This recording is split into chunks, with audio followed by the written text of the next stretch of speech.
Bueno, muy buenas tardes a todos. Estamos iniciando una nueva jornada en este ciclo de charlas organizado por la Asociación de Guías de Santa Cruz. Hoy le dimos descanso a Victoria y a Mariano, así que tengo la difícil tarea de suplantarlos, pero bueno, la persona que nos va a estar llevándonos a pasear, Alejandro, me va a ayudar en esto. Así que aprovecho para saludarlo. Alejandro, buenas tardes. Buenas tardes, Brenda, ¿cómo estás? ¿Todo bien? Todo muy bien. Así que mientras empiezan a sumar para escuchar lo que tenés hoy para contarnos, vamos a preparar el mate. Bueno, yo ya lo tengo listo, lo voy a arrancar. Así, mientras te Bien, escuchamos, tomamos unos matecitos. dale, Vamos a perfecto. esperar Sí, unos minutitos más, que se vayan sumando, nos cuentan de dónde nos están viendo hoy. Ya veo algunos de Calafate. Hoy una jornada no tan fría por acá, así que pudimos disfrutar un poquito del sol y no bajo cero, como veníamos todos estos días. Así que bueno, nos cuentan un poquito de dónde nos escuchan y en unos minutitos más vamos a estar arrancando con Alejandro, que hoy en este encuentro nos va a hablar de la ruta que tenemos desde la ciudad de Calafate hasta llegar a El Chaltén. Mientras, bueno, acá ya nos están saludando desde California, tenés admiradores allá, aparece Alejandro, sí, Patricia, sí, desde sí, Bahía saludos. Blanca, desde Comodoro, así que muy buenas tardes a todos. Muy bien, bueno, muy buenas tardes a todos los que se van sumando, como decías vos, algunos desde Calafate, de otros lugares también de la Patagonia, desde La Plata, y tenemos ahí a mi cuñado también que está mirando, Martín Nogueira, tenemos a Patricia, a Pat, desde California. Hello, Pat. Una, Hello, Pat. una Hello, Pat. Sí, sí. Estuvo haciendo un grupo de fotografía hace unos años y a pesar de que no entiende español, pero dijo que quería verlo y, y chusmear un poco rememorar un poco a través de las imágenes aquel viaje de hace unos años. Bueno, así que Así estamos que internacionales hoy.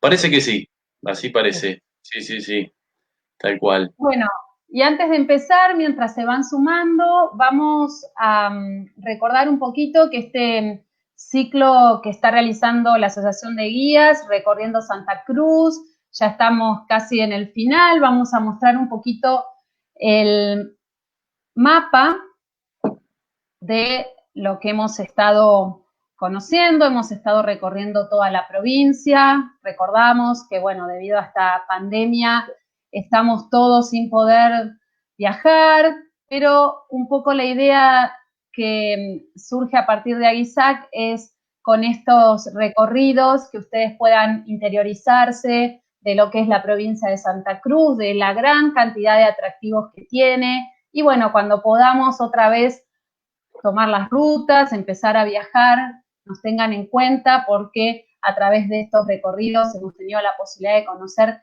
la gran variedad de atractivos que tiene la provincia. Hemos estado recorriendo la zona de la costa, la cordillera y bueno, de a poquito ya nos vamos acercando al Parque Nacional Los Glaciares, que es la zona que por ahí más conocemos, los que estamos hoy, y la idea es entonces a partir de aquí empezar a contarles sobre el Calafate, el Chaltén, la zona del Parque Nacional Los Glaciares y el parque propiamente dicho. Así que hoy lo tenemos entonces a Alejandro, él es guía de la provincia de Santa Cruz, 15, 16 años, más o menos. Tengo un poquito más, tengo ya 40 y pico, no sé si parezco tan joven. No, sí, ya llevo varios años acá, vine en el 2003, así que 2003. Bueno, sí, 17 entonces. casi 17 17 años. ya en unos meses más, 17 años acá, así que bueno, acercándome de a poquito. Todavía me quedan unos años más para cumplir al menos la mitad de mi vida ya acá, ¿no? Pero bueno, ya patagónico total, ¿no? Patagónico En por ese, adopción, pero sí, por bien, bien adopción, patagónico. Y bueno, sí. además de guía, fotógrafo, nos va a mostrar hoy seguramente en las imágenes, supongo que varias deben ser fotos de él. Y también, bueno, como dijo, que mencionaba recién a la persona que nos está mirando de otro lado, también un gran observador de aves, forma parte de Calafate Birding. Así que bueno, ya lo vamos a, los voy a ir dejando yo con él para que nos cuente entonces este recorrido saliendo desde Calafate rumbo al Chaltén. Así que, Sí. Ale. Bien, bueno, buenísimo. Yo quería agradecerles, primero agradecer toda esta gestión de la Asociación de Guías de Calafate, perdón, de Santa Cruz, y porque la verdad que es espectacular esto de, a pesar de los momentos raros, extraños que estamos viviendo, bueno, un poco tratar de ayudar a la gente a pasar un rato, como decías vos, ¿no? A ir interiorizándose o programando un viaje o escuchando o reviviendo, rememorando algo que ya conocieron alguna vez.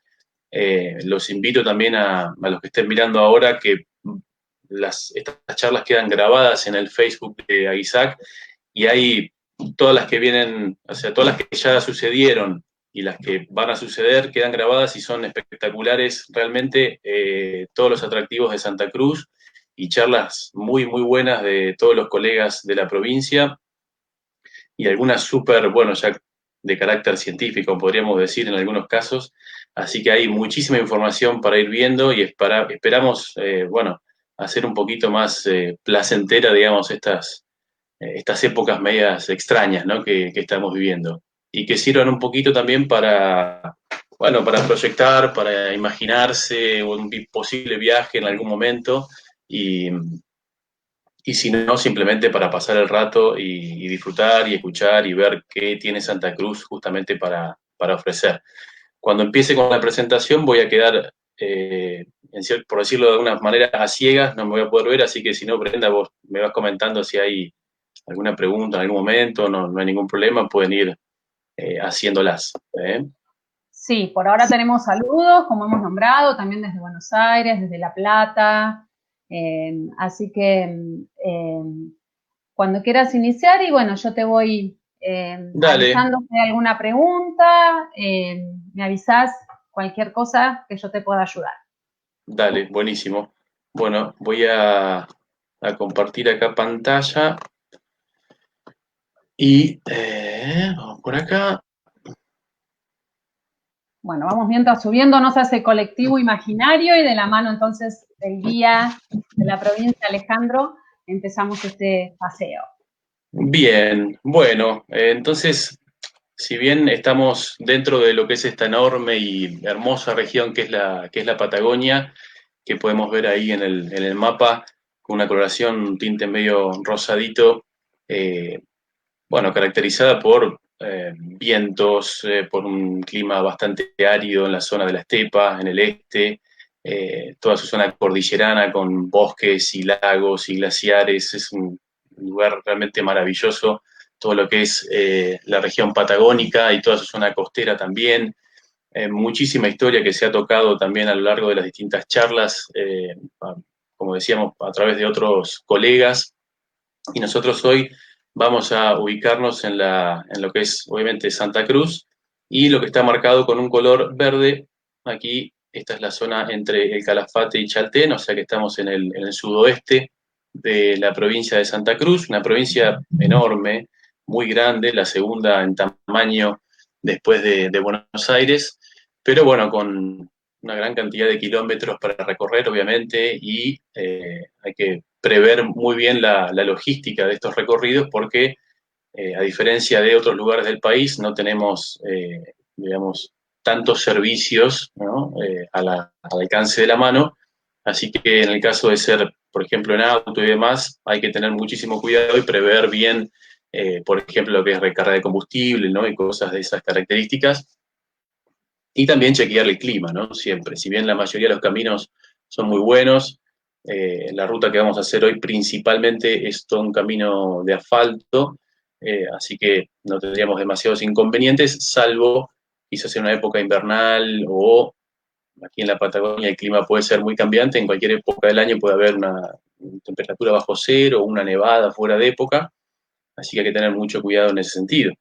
Pero bueno, yendo a lo que vamos a hacer más puntualmente en el día de hoy, aquí tenemos dos lagos, ¿no? Bien notorios en la imagen, hacia el norte el lago Viedma y en la zona sur el lago Argentino, que es donde está Calafate, ¿no? La propuesta es salir desde Calafate, en la margen sur del lago Argentino, y recorrer unos 30 kilómetros aproximadamente hasta empalmar aquí la ruta 40, y una vez que estemos en la ruta 40, vamos a ir bordeando, ¿sí?, la cabecera este del lago Argentino. Vamos a ir cruzando distintos ríos también, principalmente el río Santa Cruz, que es el que vemos aquí en esta zona, que es el responsable de llevar todo el agua de esta enorme cuenca, que viene desde la zona del Chaltén incluso, hacia el Océano Atlántico. Después se ve el río La Leona, que conecta justamente los dos lagos, el lago Viedma con el lago Argentino.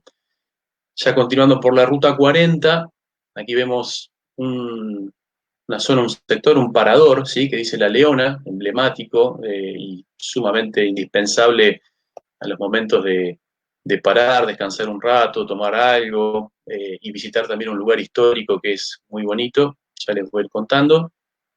Bordeamos entonces el lago Viedma y tomamos aquí este camino que dice la ruta 23, que en realidad pasó a ser la 41, que es la que nos va a llevar luego de 90 kilómetros hasta la localidad de El Chaltén. ¿Sí? Esto sería la zona norte del Parque Nacional Los Glaciares. Gran parte del recorrido es fuera del área del Parque Nacional, pero bueno, ya les voy a indicar cuando es que estemos entrando en la zona del Parque Nacional Los Glaciares en su sector norte.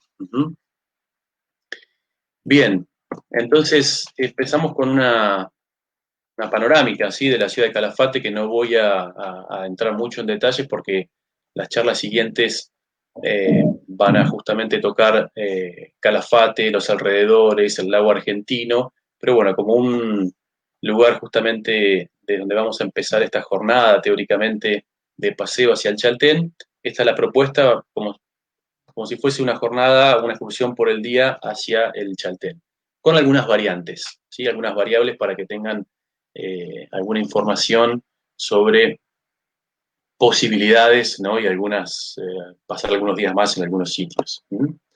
Pero bueno, partiendo de Calafate con una vista panorámica de la Bahía Redonda, alrededor de la cual crece el pueblo de Calafate, la cual actualmente está congelada, hacemos patinaje sobre hielo, el lago Argentino, la cordillera de los Andes hacia el fondo, es un lago realmente espectacular, por donde lo vayamos recorriendo, es bellísimo realmente, es un lago muy, muy grande, muy extenso. Aquí se ve la amplitud de este valle, que supera en algunos casos los 20 kilómetros de margen a margen.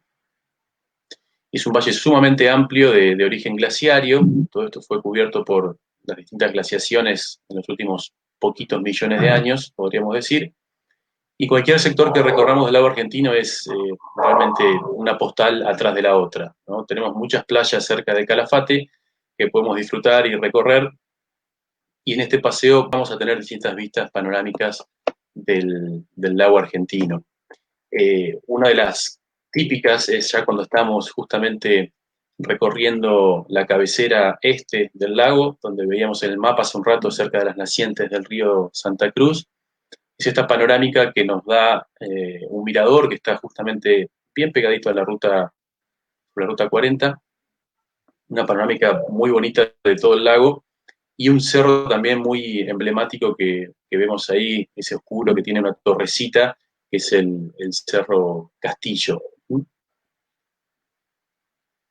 Es una parada clásica, típica, que se puede hacer, obviamente para disfrutar estas vistas, y mucha historia puede venir, ¿no?, justamente parado en este sitio, contemplando el lago Argentino, y hay que irse, obviamente, si hablamos de historia, hacia atrás, y en este caso podemos irnos fácilmente a 1834, cuando una expedición muy, muy famosa a cargo del capitán inglés Fitzroy, en la cual también estaba dentro de la tripulación ni más ni menos que Darwin, hicieron una expedición increíble realmente sobre el río Santa Cruz. ¿Se acuerdan que les contaba que el río es el que se lleva todo el agua del lago argentino hacia el océano Atlántico? Así que ellos dejaron la embarcación, el famoso Beagle, en las costas, en la desembocadura, digamos, ¿no?, del río Santa Cruz en el océano Atlántico, ahí cerca de lo que es actualmente la localidad de Puerto Santa Cruz, y comenzaron una expedición que más o menos duró cerca de 20 días, llevando 3 embarcaciones pequeñitas con 25 marineros. Fueron recorriendo justamente el río Santa Cruz hasta llegar a un punto en el cual no tuvieron esta imagen, no tuvieron esa suerte, ya se estaban quedando sin alimentos, así que regresaron hacia el Atlántico nuevamente, pero sí quedó el nombre de esa montaña que vemos, que es la que tiene la torrecita, con el nombre de Cerro Castillo, ¿no?, el Castle Hill. Pasaron muchos años también, 1873, cuando viene Valentín Feilberg, una expedición también que llegó a divisar este lago, pero una serie de confusiones, se pensaban que estaban viendo otro lago, que vamos a ver más hacia el norte, que es el lago Viedma, y finalmente fue Francisco Moreno quien le dio el nombre del lago argentino. No quiero ahondar mucho, obviamente, en esa parte porque van a ver justamente más charlas con respecto a este tema, pero esa expedición de Francisco Moreno fue obviamente importantísima, es la que le da el nombre a este enorme lago y a otros lugares que vamos a estar viendo, ¿sí?, en el día de hoy, y tenía acá a mano el libro que es buenísimo también, que es El viaje a la Patagonia Austral, que describe prácticamente todas estas andanzas aquí por el sur, y ellos estuvieron cerca de un mes aproximadamente recorriendo el río Santa Cruz para llegar aquí, en 1877. Y me había gustado no la parte que él justamente le da el nombre al lago argentino, sino lo previo justamente, que fue unos días antes, que fue el 13 de febrero de 1877, que él justamente recorriendo a caballo, se acerca un poquito y es cuando llega a ver el lago, y uno se puede imaginar, ¿no?, después de casi un mes estando luchando contra el viento, contra la corriente y explorando también las márgenes del río Santa Cruz, eh, estas líneas que quería comentarles, leerles, ¿no? Dice: nada puede expresar mi entusiasmo en estos momentos que el caballo asciende y desciende, jadeando la cadena de médanos, aguijoneando por la espuela, hasta caer extenuado en un pozo o embudo formado por el remolino del viento entre la arena movediza. El ruido es mucho más sensible, pues parece que detrás del médano choca el agua. Ya se oye el ruido del cascajo que rueda a su impulso. Trepo la oleada de arena y encuentro al grandioso lago, que ostenta toda su grandeza hacia el oeste. Es un espectáculo impagable, y comprendo que no merece siquiera mención lo que hemos trabajado para presenciarlo. Todo lo olvido ante él. Las aguas azul verdosas, penacheadas por las corrientes, vienen ondulando a desparramarse sobre estas playas. Moviéndose a la distancia, se ve un cristalino témpano que balancea fantástico, su blanco castillo en las profundas aguas del centro que minan su base, mientras que el sol radiante derrite manchones de nieve sobre la elevada cumbre del Castle Hill, ¿no? Y ahí justamente, ahí me detengo, con esa imagen, digamos, que estamos viendo nosotros, y uno trata de evocar, digamos, ¿no?, y meterse un poquito en este gran personaje que fue Francisco Moreno. Así que más historias van a seguir después en las charlas en los días siguientes, pero bueno, es unas vistas Excelente el maravillosas. pantallazo que nos estás dando, y bueno, con esta foto tan hermosa, junto a las palabras que escribió Perito Moreno, nada Sí. mejor para empezar este paseo, ¿no? Hermoso. Gracias, sí, la verdad que son, entonces, las imágenes y, bueno, textos de esa época o actuales o de quien sea son inspiradores, ¿no? Frente a estas bellezas que tenemos nosotros en esta zona. Ese mismo mirador nos da esta imagen también espectacular cuando la estepa, ¿no? Tiene esa luz dorada del atardecer, o si fuese a la mañana temprano, lo mismo. Es desde este mismo mirador donde estamos mirando justamente hacia el fondo de la imagen, se ve entre las nubes algo, una especie de torre que empieza a emerger ahí contra el recorte de la meseta, y es ni más ni menos que el Chaltén, que el Fitzroy, que en ese día estaba un poquito nublado, pero algo se deja entrever, y viene la ruta 40, vemos un río, que es el río La Leona, que viene desde justamente cerca del pie del Chaltén, desde el lago Viedma, viene atravesando toda la estepa para desembocar ahí en el lago argentino. Así que esas son imágenes que tenemos en toda esa zona, y es una zona que también habitualmente podemos ver, obviamente, en distintos momentos, en distintos lugares, fauna, ¿sí? Nos va a estar acompañando todo el tiempo una variada fauna. En este caso, esa zona puntualmente es justamente donde podemos observar este ave, que es un aguilucho común. Este nombre de común para ciertas aves nunca, digamos, mucha gente nunca estuvo de acuerdo en eso, ¿no? Decirle común, ¿por qué común, no? Si podríamos ponerle otro adjetivo, como por ejemplo el nombre en inglés, que representaría el color rojizo que tiene en la espalda, digamos, ¿no? Igual ahora se hicieron una serie de modificaciones a esos nombres, no está del todo oficialmente aceptado, bueno, eh, establecido, pero se van a cambiar. Esos nombres de comunes van a tener otras nomenclaturas, digamos, ¿no? Pero este sería un aguilucho común que se suele ver en esa zona. También por esas zonas podemos a veces llegar a observar esta rapaz también, que es el águila mora o águila escudada. Ven que tiene sobre la parte del pecho un color gris oscuro. Este es el caso de este ejemplar, es un adulto. Muchas veces vemos en distintos momentos estadios, digamos, ¿no? De estas aves, los juveniles que tienen colores más amarronados, más irregulares, pero lentamente a medida que se van acercando a ese plumaje de adultos, empiezan a esbozar ya ese escudo que tiene ahí en el pecho, que caracteriza justamente al águila mora. Vean también las garras que tienen súper potentes, pueden alimentarse no solamente de presas que cazan, como ser roedores o aves pequeñas también, o reptiles, ¿no? Lagartijas en algunos casos, pero también liebres.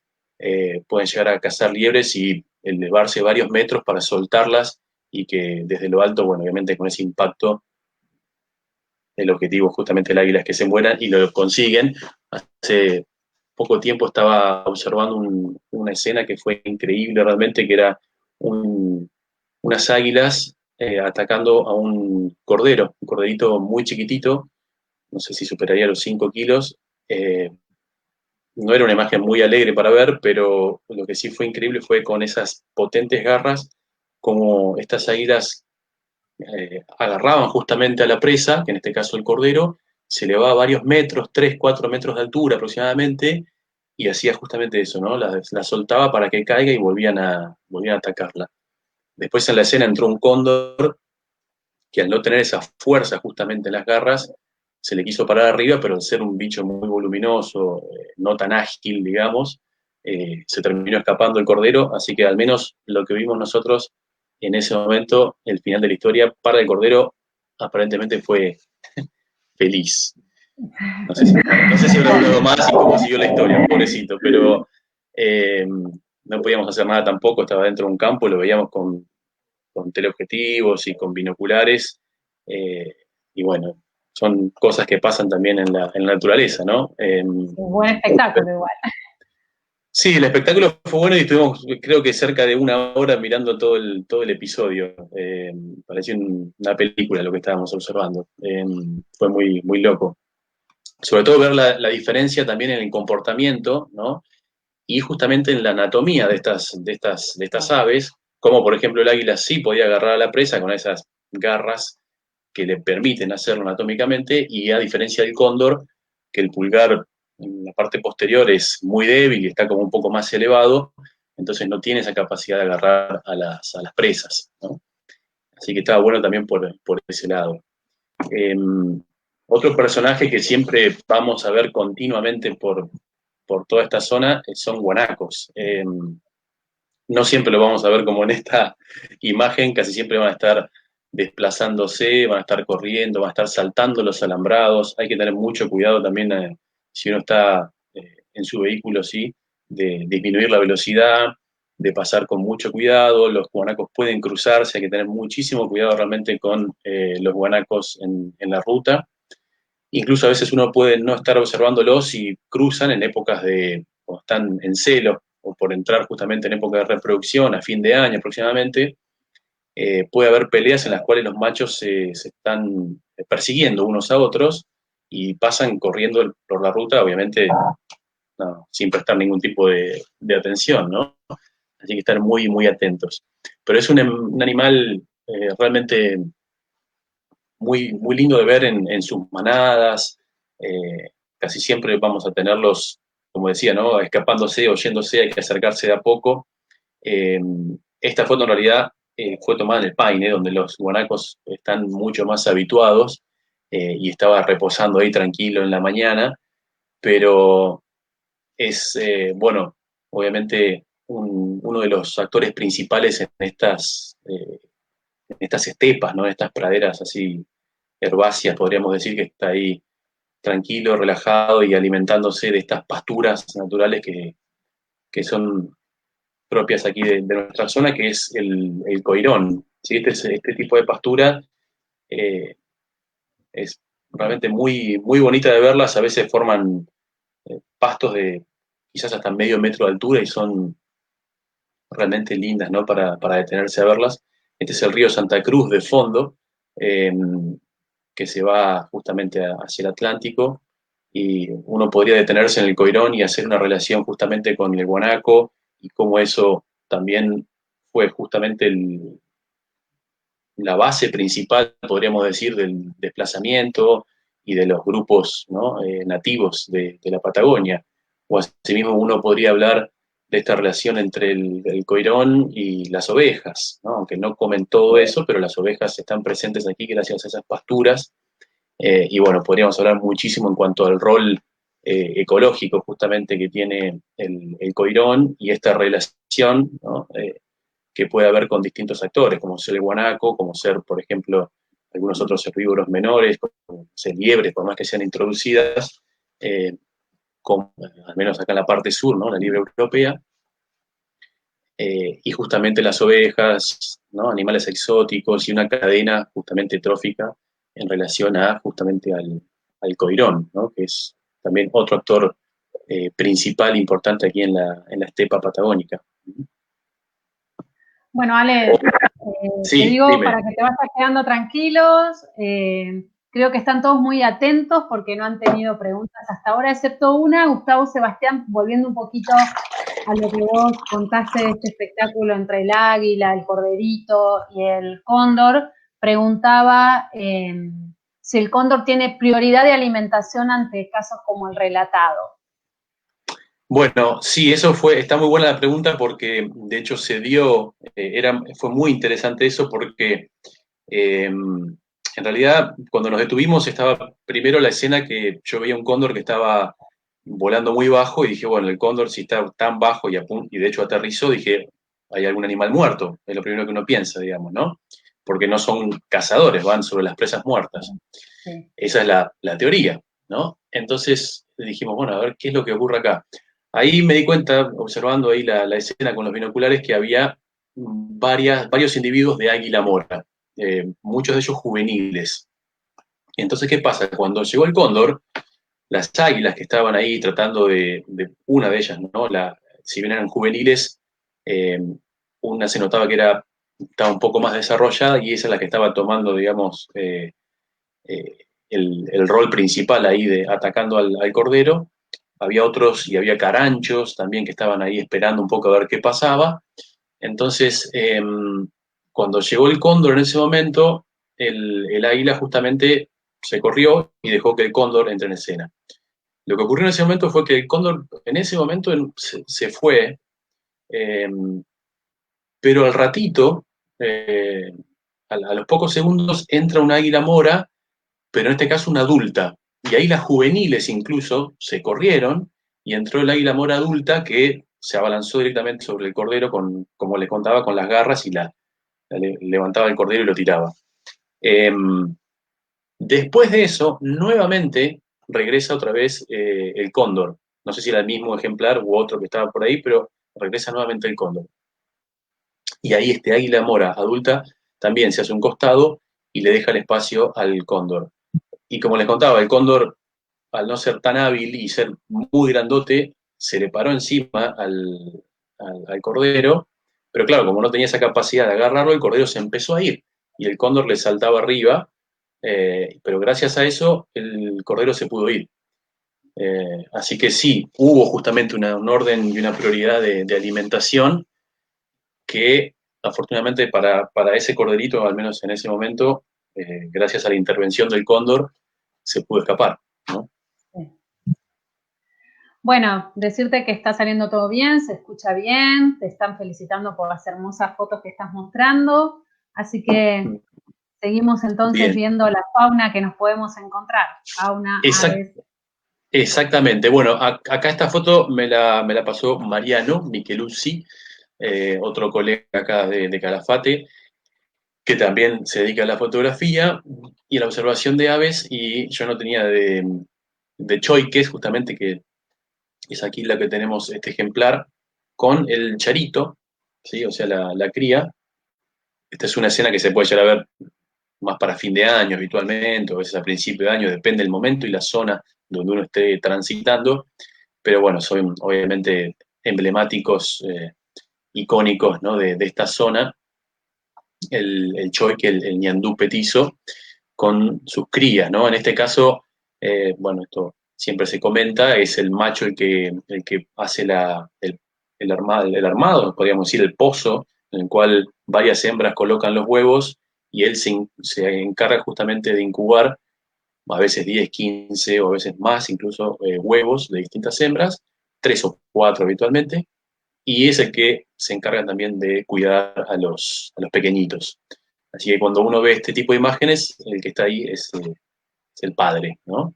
Eh, Suelen ser muy huidizos también, así que no es fácil hacerle fotografías, y como tienen un color grisáceo y la estepa depende de la luz, también puede ser bastante grisácea, se mimetizan muy bien, ese rol lo tienen bien hecho, digamos, esa adaptación justamente está muy bien lograda, ¿no? Se mimetizan muy bien. Pero bueno, es una ave también emblemática de toda esta zona y también gran fuente de alimentación para otra fauna, y lo ha sido también principalmente para los nativos e incluso para los exploradores cuando recorrían estas zonas. El mismo Moreno también comenta cómo se comían, no sé, huevos, por ejemplo, que equivale casi a una docena de huevos comunes, o comerse las patas, ¿no? Hacer una picana, como le dicen habitualmente, de rellenarla con piedras calientes y hacer una cocción de eso, ¿no? Pero bueno, son animales que están protegidos, eh, no lo hacemos nosotros eso, lo dejamos ahí y lo fotografiamos nada más, en todo caso. Y se ve más de cerca el charito, estos son de muy pocos días de recién nacido, ¿no? En este caso. Esta foto también es de Mariano Micheluzzi, ¿no? Bueno, acá nos vamos acercando ya a poquito a lo que es justamente la zona del lago Viedma y La Leona, por aquí por donde va transitando la ruta 40. En muchos momentos vamos bordeando el río de la Leona, que también es fabuloso, tiene aguas de color turquesa, verde, verde esmeralda, depende de la luz, muy, muy bonitas. Y toda esta zona entre los dos lagos es muy, muy especial también. Ahora vamos a ver algunas imágenes, porque hay una serie de formaciones que son muy interesantes también de ver. Y donde dice la Leona, ahí hay un parador que es emblemático también, como decíamos, para tomar algo, cargar agua en el termo, las tortas, los budines, el lemon pie, todo lo que hacen ahí es espectacular también. Así que es un lugar fantástico para parar. Y es histórico también porque cerca de esta zona es donde Francisco Moreno, después de recorrer la zona del lago argentino, en esta zona fue justamente atacado por una leona, o sea, una hembra de puma. De ahí quedó el nombre justamente de este río. Algo que les quiero mostrar acá también es, aquí les muestro con el cursor, no sé si lo ven, ¿eso se ve? Sí, se ve. Bien, acá dice estancia María Elena. Recuerden esto, más o menos, e imagínense la distancia, ¿no?, entre esta zona y esta zona de aquí, que puede ser aproximadamente unos 50 kilómetros, con algo que le voy a explicar ya en breve. Toda esta zona que tenemos acá es, me voy a una parte un poquito más geológica, ¿sí?, del asunto. Hace poco tuvimos una charla de Cristian Soto, se las recomiendo para que aquel que quiera meterse más a fondo en geología, una charla espectacular, muy, muy interesante. Muestra justamente toda esta zona, acá están los lagos, ¿no? Lago Argentino, Lago Viedma, aquí estaríamos nosotros, pero esta es una zona que se ve en un gris más clarito, a diferencia de lo que tenemos acá a la derecha, que está en un color más oscuro. Esto nos muestra que una zona un poco más deprimida, podríamos decir, donde teníamos básicamente un ambiente de deltas, ¿sí?, de ríos. ¿Cuándo? Bueno, estamos hablando del Cretácico, estamos hablando de fines del Mesozoico, en un periodo de aproximadamente, así a grosso modo, cerca de 90 millones de años, ¿no? En ese momento esta zona no estaba del todo conformada, casi había un esbozo, se podría decir, de lo que es la cordillera de los Andes, pero prácticamente era una zona que tenía justamente ríos que confluían en toda esa zona, que es la cuenca austral, se llama. Entonces esa zona, con este depósito de sedimentos, de arcillas, de arenas muy finas, nos da como resultado unas formaciones muy especiales que tenemos en esa zona, eh, que les voy a mostrar más o menos cómo se ve cuando uno se mete por adentro, ¿no? De lejos se ven unas estratificaciones de colores grisáceos, amarillentos, anaranjados, dependiendo los minerales en cada uno de los estratos, pero es toda una formación justamente sedimentaria de lo que eran esos fondos de ambientes deltaicos, ¿no? Esa zona, en esos tiempos, en esas épocas, con climas aparentemente más cálidos que lo actual, era una zona donde había árboles, ¿sí?, coníferas principalmente. Ya había también, en algunos casos, árboles de la familia de los que tenemos actualmente, de los notofagus, o sea, de la familia de las lengas, de los ñires y demás, como también había algunas que estaban emparentadas con las araucarias. Entonces, estas capas, se podría decir, de arcillas y areniscas, albergan en un lugar que se llama Bosque Petrificado de la Leona, una zona justamente donde hay muchos cañadones, donde se puede visitar, hay excursiones diarias que se hacen regularmente desde Calafate, pero ese punto que les marcaba hace un rato, que es el Parador La Leona, sirve de encuentro si uno estuviese en su vehículo, por ejemplo, ya sea que va desde Calafate a Chaltén, o viceversa, viene desde el norte, se puede encontrar en La Leona con la excursión regular, promediando las 10, 11 de la mañana aproximadamente, y se puede sumar a este paseo para recorrer justamente este sitio. Por más que no estén con el auto, también se puede hacer, se combina justamente el traslado, yendo o viniendo desde Alchaltén o hacia Alchaltén, para justamente sumarse a la regular y después volver al otro punto. ¿Se entiende? ¿O quedó como muy inentendible?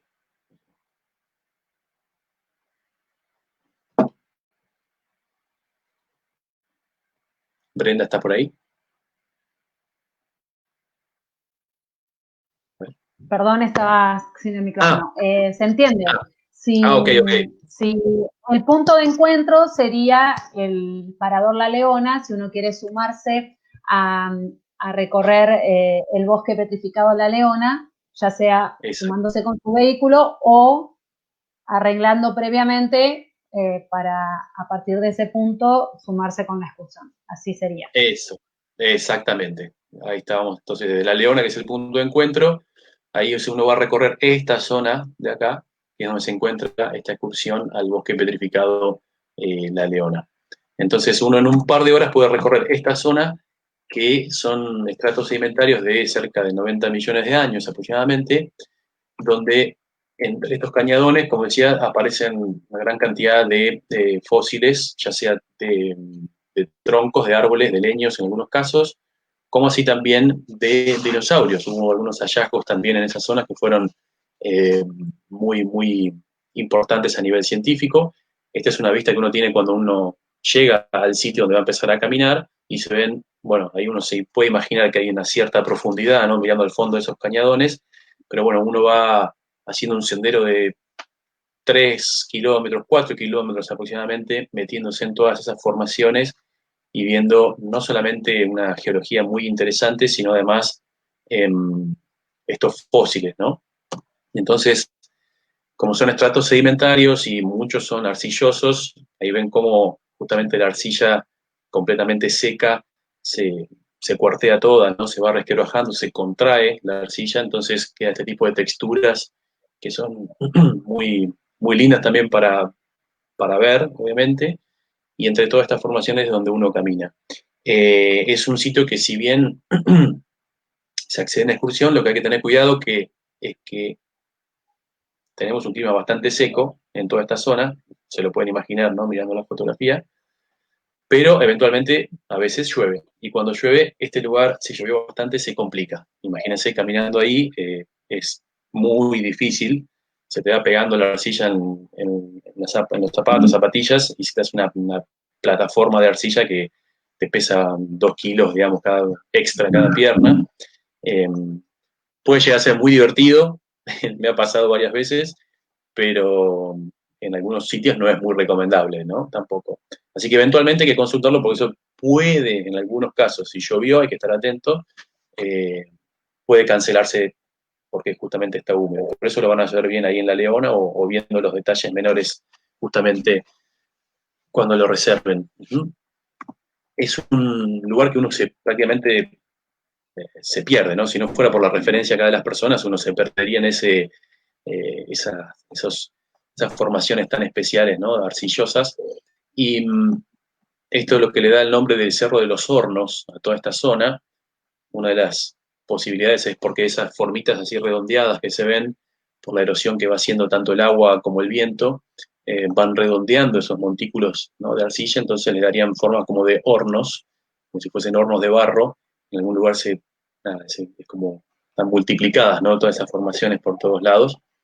Y el trekking es bastante sencillo, no presenta mayores dificultades, y se accede justamente a sitios donde hay formas muy, muy variadas en cuanto a arcilla y arenisca, y aparecen aquí los leños fosilizados, ¿no? Estos troncos que en algunos casos tienen cerca de, o sea, están seccionados, han ido fragmentando con el tiempo, pero hay algunos troncos, hay uno puntualmente que tiene cerca de 15 metros de largo, eh, no es tan así, digamos, comparable al bosque que está en el noreste de Santa Cruz, que la charla la dio Flavia hace unos días. Tiene diferencias, justamente, pero vieron que hace un rato marcaba la zona de Santa Elena, ahí en el mapa, que le decía que había cerca de 50 kilómetros. Yo eso lo marqué justamente porque en ese sitio, en Santa Elena, se encontraron troncos similares a estos que están, algunos de ellos en posición vertical. ¿Qué nos dice eso? Entonces, lo que nos está diciendo es que en ese sitio puntualmente, que además se declaró una reserva provincial, eh, el bosque habría estado en vida en ese sitio puntualmente. Entonces, lo que nosotros tenemos acá sería un bosque de arrastre, o sea que esos ríos, ese delta que yo les contaba hace un rato, habría sido lo que justamente arrastró a estos troncos que vemos acá en este sitio, porque hasta el momento no hay indicios de que esta zona haya tenido justamente algún tronco o que el bosque estaba en vida en ese sitio. Además no se han encontrado piñas u hojas, tampoco se hicieron muchísimos estudios ahí, pero sí es relevante y muy importante el de que está cerca de Tres Lagos, ¿no? Que la distancia no es muchísima, 50 kilómetros en esas condiciones no es mucho, y sí ese bosque habría estado en vida ahí. Entonces, haciendo algunas diferencias también, ¿no? Con el del noreste de Santa Cruz, que tiene una edad aproximada de 150 millones de años, acá es bastante más joven, promedio 90, 80 millones de años. No importa, más o menos, lo interesante es justamente poder caminar y recorrer justamente este sitio entre troncos, ¿sí?, de árboles que estuvieron en vida cuando también en este ambiente había dinosaurios. Entonces, es un viaje en la historia, ¿no? Acá se ve un detalle de los troncos. Es un proceso muy particular, justamente si nosotros dejamos un tronco cualquiera en la intemperie, sobre todo cerca de un lugar, de un río y demás, si no está tapado, no está cubierto, se descompone, ¿no? Se va pudriendo, por decirlo de alguna forma. Entonces toda esa materia orgánica va desapareciendo.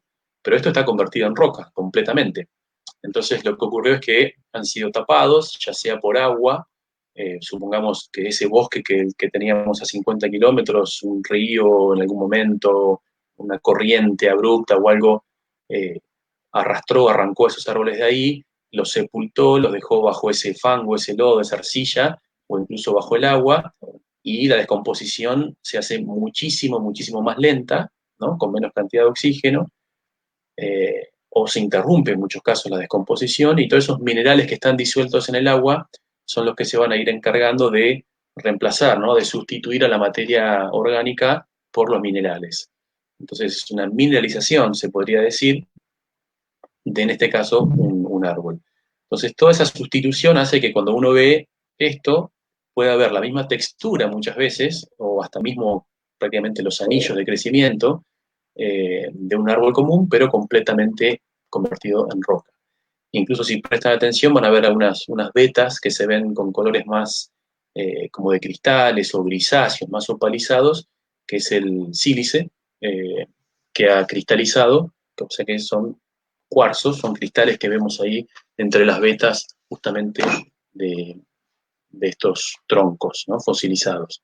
Obviamente ya no tiene nada que ver con más que la estructura, que es como una copia, digamos, ¿no?, de un tronco, pero en sí ya tiene las características de una roca, ¿no?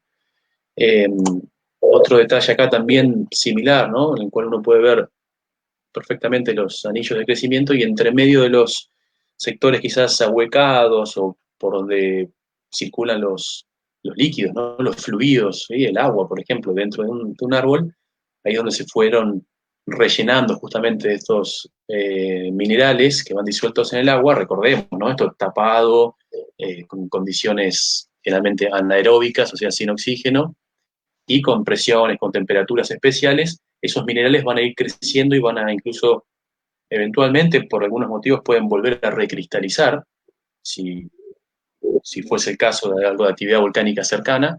Pero bueno, lo cierto es que es una sustitución, digamos, ¿no?, de la materia orgánica por mineral. Así que ahí ven los sectores más blanquecinos, justamente con cuarzo, prácticamente, ¿no? Algunas manchitas que se ven acá de colores verdosos o verdes amarillentos, que son líquenes, que esos son líquenes que están en vida actualmente y que están viviendo justamente, utilizando a esta roca como un soporte nada más, ¿no? Así que de estos troncos hay muchísimos y se pueden apreciar varios de distintos tamaños y demás. Y como les decía hace un rato, acá en este sitio se encontraron principalmente dos dinosaurios herbívoros. Este era Talencawen santacrucensis, que significa, Talencawen significa cabeza pequeña. Ven que el tamaño de la cabeza es bastante pequeña en relación al resto del cuerpo. Un herbívoro que rondaría más o menos los 4 o 5 metros de tamaño. Recuerdo también hubo una charla que quedó grabada de Isaac, en la que estuvo Fernando Novas, que es alucinante sobre todos los hallazgos, ¿no?, de dinosaurios en toda esta zona. Así que se las recomiendo para que la vean porque es espectacular. Ahí habla justamente de esto porque él fue quien estuvo a cargo de estas expediciones paleontológicas cerca del año 2000 aproximadamente. Y bueno, algo particular que tenía Talencawen era estas placas que se ven acá entre las costillas, que era algo que les había llamado bastante la atención, que era como una especie de cartílago, se podría decir, que estaba entre las costillas, ¿no?, como una protección torácica o algo similar, ¿no? Se encontró prácticamente todo, salvo la cola, ¿no? Imagínense que las partes blandas, la carne, la piel y todo eso desaparece más rápidamente, el hueso tiene más, o sea, por condiciones naturales, más chances de prevalecer, Y si a esto le sumamos lo que les decía, ¿no? Ser tapado, cubierto, enterrado por agua o por arcillas, se da este proceso que explicábamos hace un rato. Así que este era un dinosaurio que fue importante porque hablaba también incluso por las características de, que se encontraron también, digamos, dentro de este grupo de dinosaurios, otros en la zona también de Antártida. Así que ahí es cuando uno dice, como Antártida. Bueno, en esas épocas estaba todo en posiciones completamente distintas, ¿no?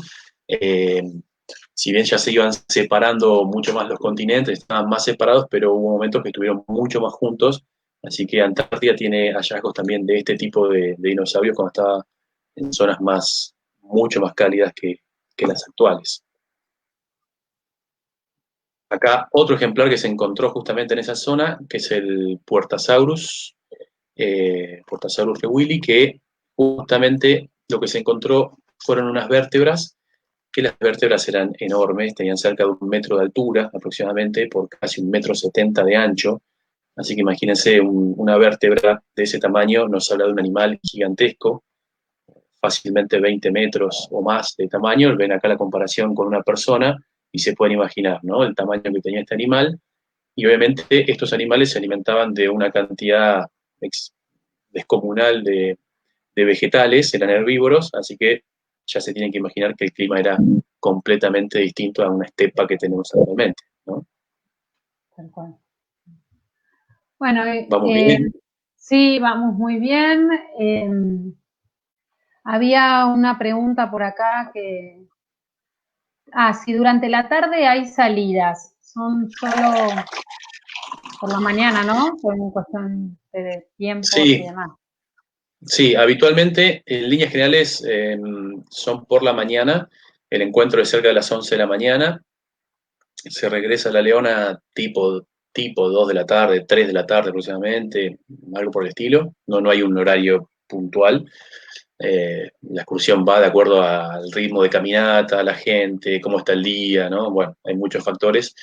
Eh, Se puede llegar a combinar, pero tiene que haber un mínimo de pasajeros, eso tendrían que verlo con una empresa que se llama Morresi Viajes, eh, y se puede llegar a armar eventualmente, pero bueno, ya hay que ver bien la logística, ¿no? Habitualmente es por la mañana, en líneas generales.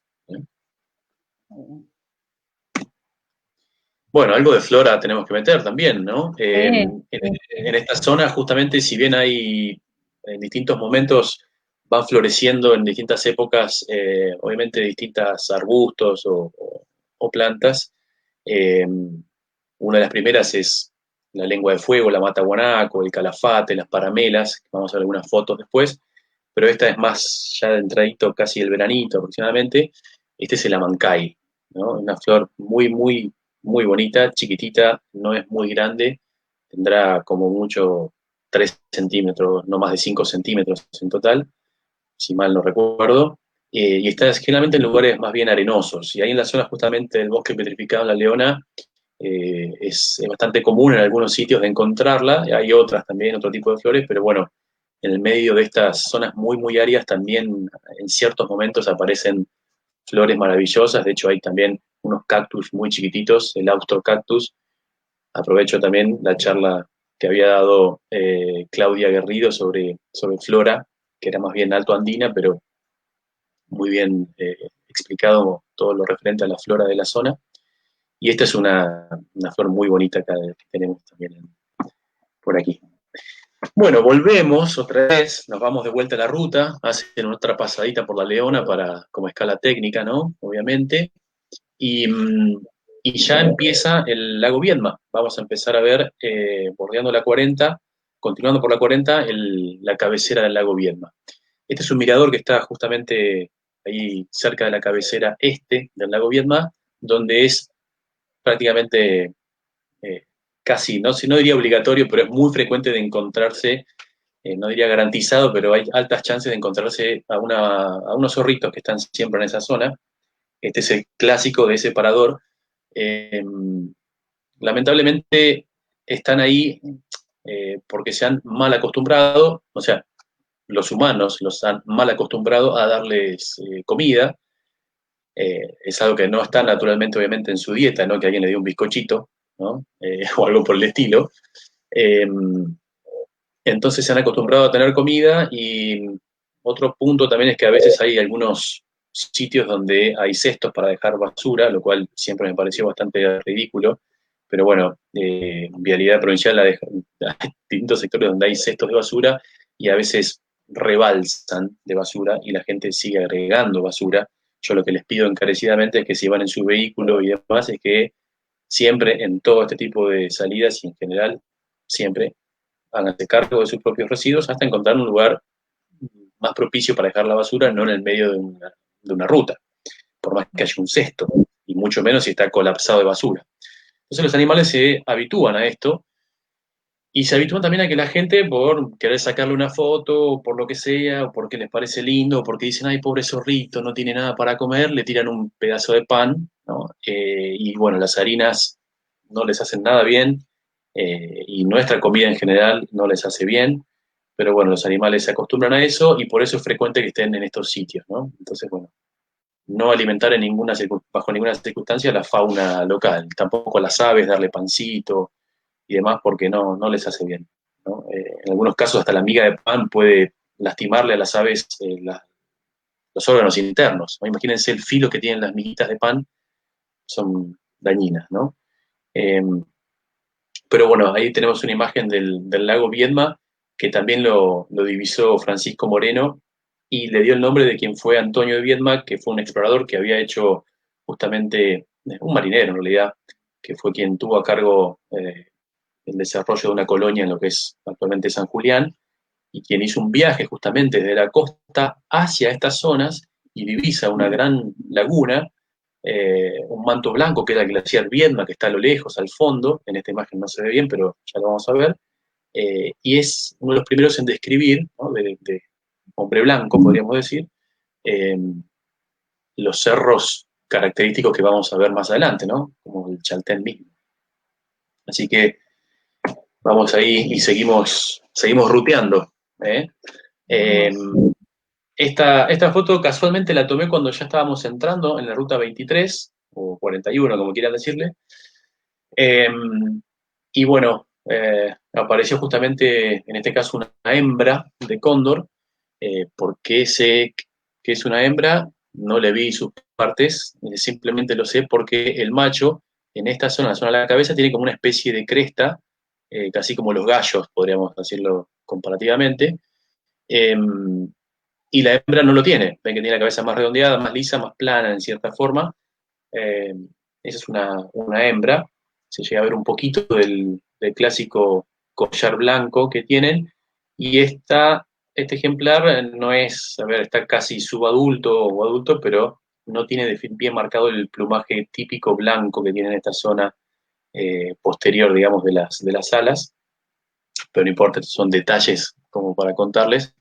Lo cierto es que ya hay en todo el camino también muchas chances de ver cóndores y cuanto más nos acerquemos a la cordillera, más chances vamos a tener, ¿no?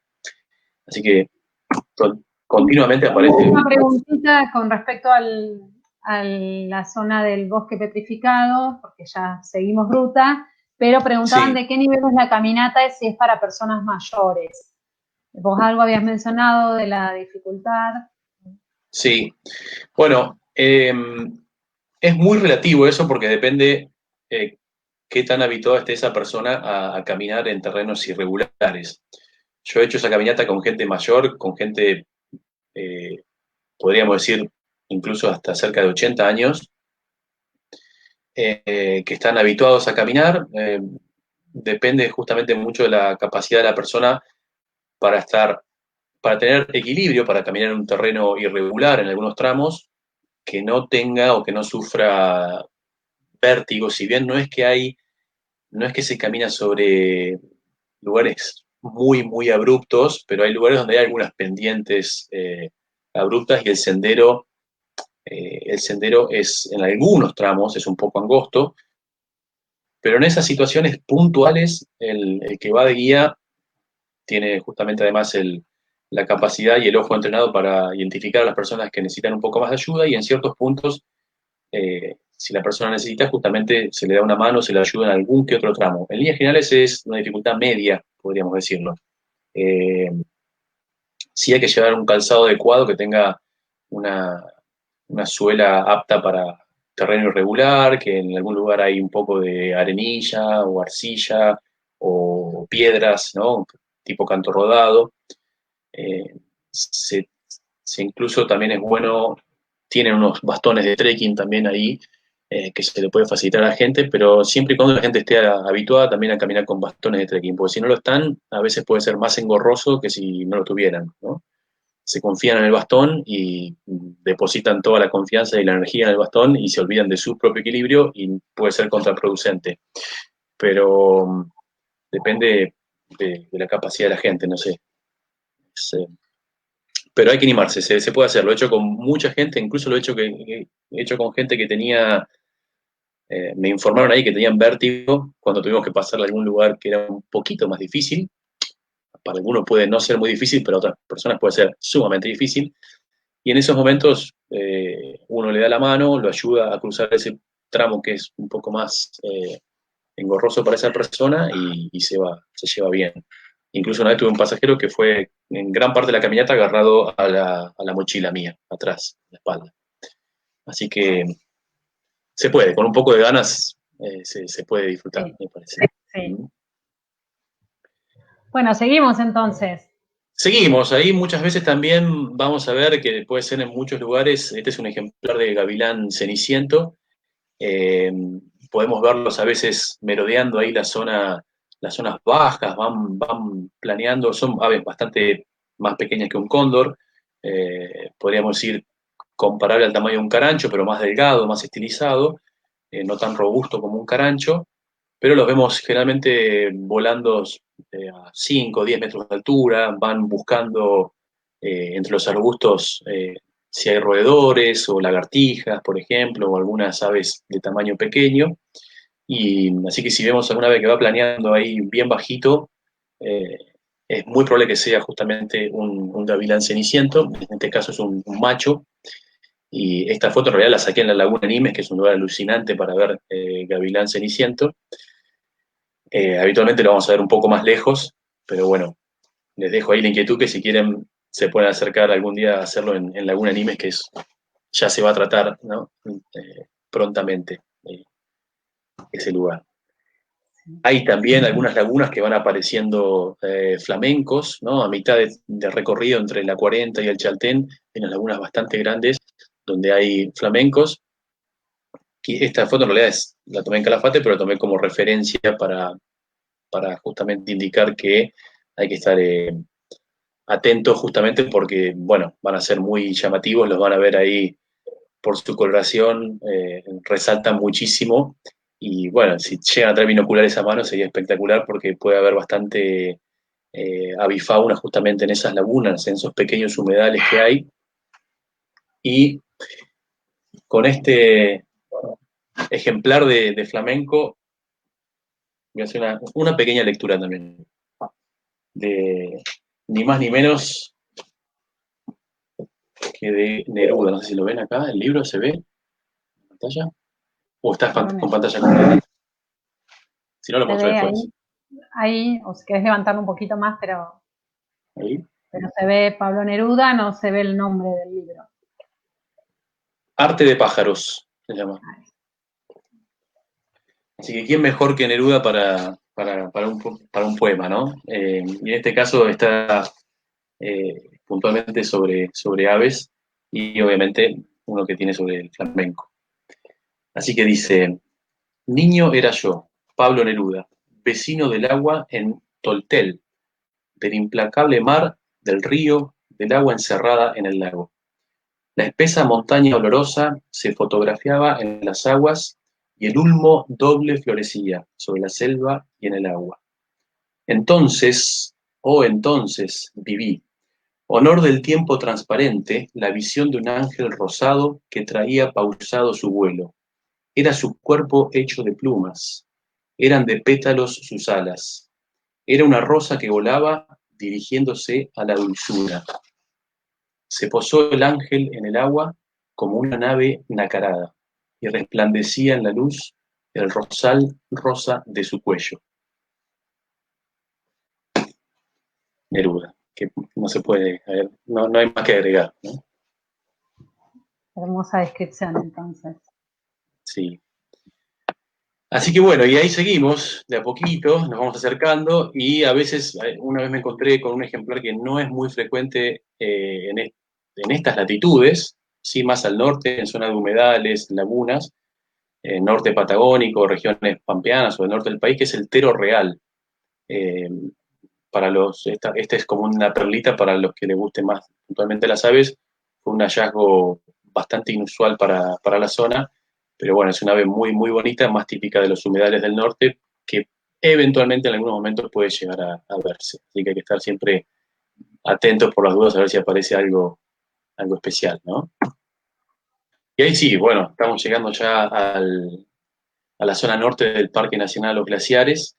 A medida que nos vamos acercando, la meseta ya va tomando también, mm, se va deformando bastante justamente por todo el plegamiento andino y bueno, por todo lo que geológicamente ha ocurrido en esa zona. Y estamos acercándonos a la zona norte del Parque Nacional Los Glaciares. Esta es la zona de Bahía Túnel. Antes Bahía Túnel se visitaba frecuentemente porque desde muy cerca de esta zona justamente salía la navegación hacia el glaciar Viedma, cosa que últimamente no se está haciendo, y ya les voy a contar por qué. Pero bueno, incluso por más que no salgan los barcos, es un lugar donde uno puede acceder, y si la zona del Chaltén, las montañas están muy nubladas, uno puede acercarse tranquilamente ahí hacia el lago y caminar y recorrer la bahía y el lago Viedma y las montañas que están al fondo, que sería la zona de Helsingfors aproximadamente, la estancia de Helsingfors. Es muy bonito también. Y acá les comparto una imagen que se sacó hace muy poquito, que es de Stephen Welsh. No sé si lo pronuncié bien, Stephen, si no me va a corregir. Pero bueno, Sí, Stephen está, ahí está escuchando, Stephen, seguro.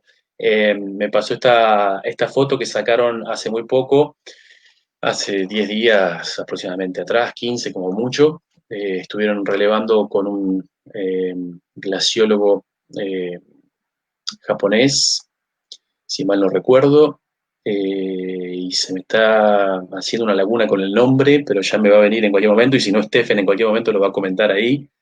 Eh, ya lo voy a estar por comentar. Bueno, lo cierto es que ellos estuvieron también con parques nacionales, están haciendo un estudio de relevamiento y colocando cámaras en distintos lugares para ver justamente los cambios, ¿no?, que están ocurriendo, sobre todo también en el glaciar Viedma, ¿sí? El Viedma es el de mayor tamaño, es el más grande de nuestro país, eh, casi 4 veces el tamaño del Perito Moreno, o aproximadamente, un poquito menos, pero es muy, muy grande, más de 800 kilómetros cuadrados, 850 aproximadamente.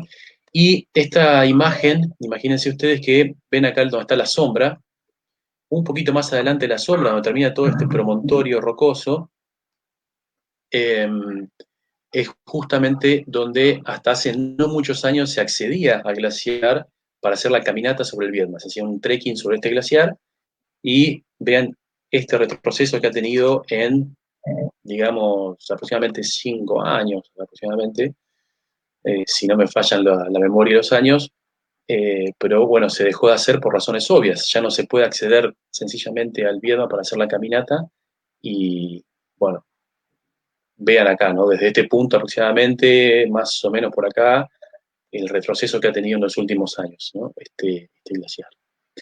Están haciendo también, colocando cámaras en distintos puntos para ver justamente los cambios a lo largo del año, y tomando también distintos puntos donde fue fotografiado antiguamente, en este caso el Viedma u otros sectores también, ni más ni menos que por el padre de Agostini.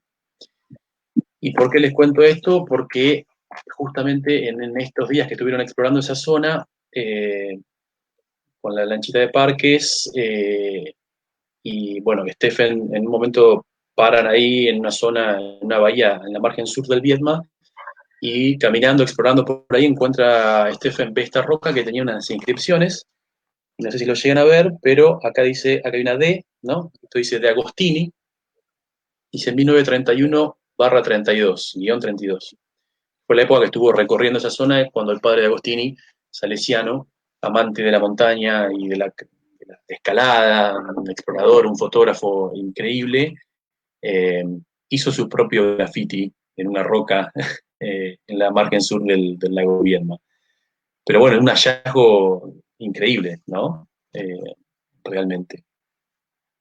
Ya existían los grafitis en esa época también.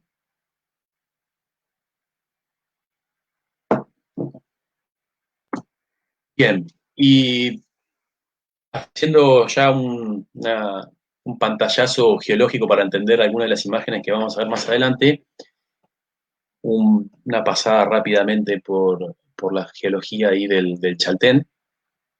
Esto es para explicar brevemente por qué, o sea, las características, ¿no?, que tienen estas montañas justamente que vamos a ver en pocas imágenes más adelante, que son las que están aquí, en esta foto de la derecha.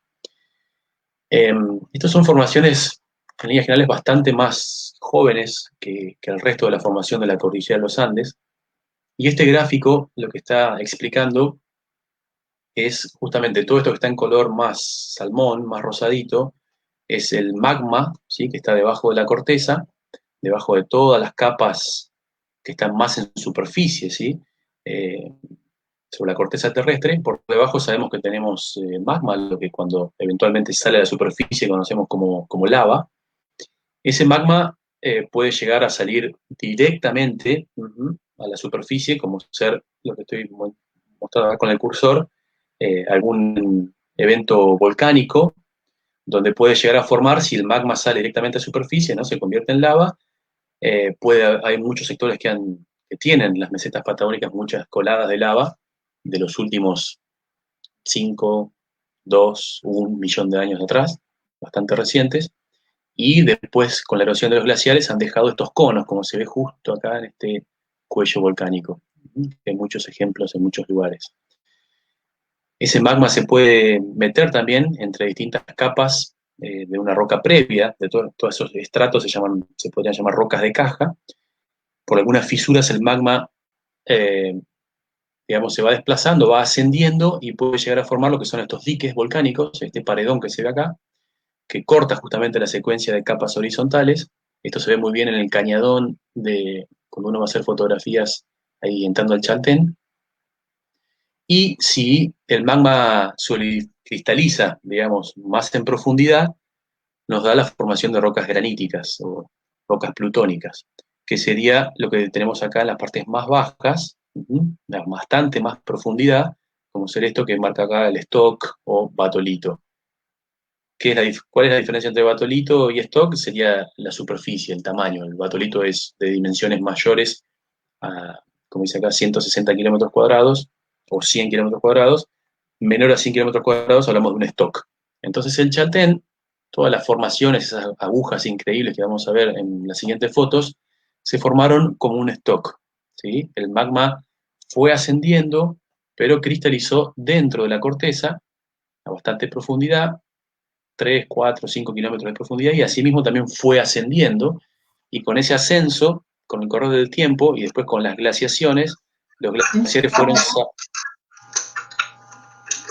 ¿Perdón?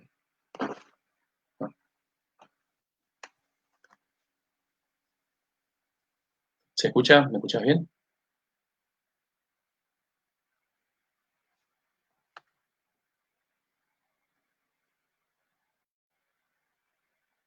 Bueno, las rocas entonces cristalizaron dentro de la corteza y después todas las capas superficiales, o que estaban más en superficie, fueron siendo erosionadas por las glaciaciones y dejaron al descubierto justamente este stock granítico. Eso lo quería mostrar ahí, y el resultado final es lo que tenemos acá enfrente, ¿no? Imágenes del Chaltén increíbles puede haber a veces todo el tiempo, dependiendo del clima, a veces no siempre se consigue, pero bueno, ahí ya estamos frente a la zona del Fitzroy, Poinsett y todas estas agujas graníticas. No sé si me escuchas, Brenda. Voy a salir un poquito de la pantalla porque no sé si justamente Brenda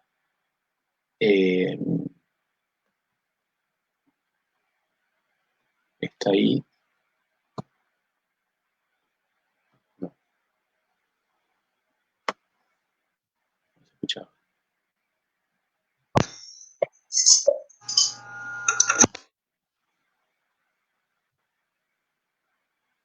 Todo bien, sigo entonces. Ahora no te escucho, Brenda, pero acá la gente dice que está todo bien.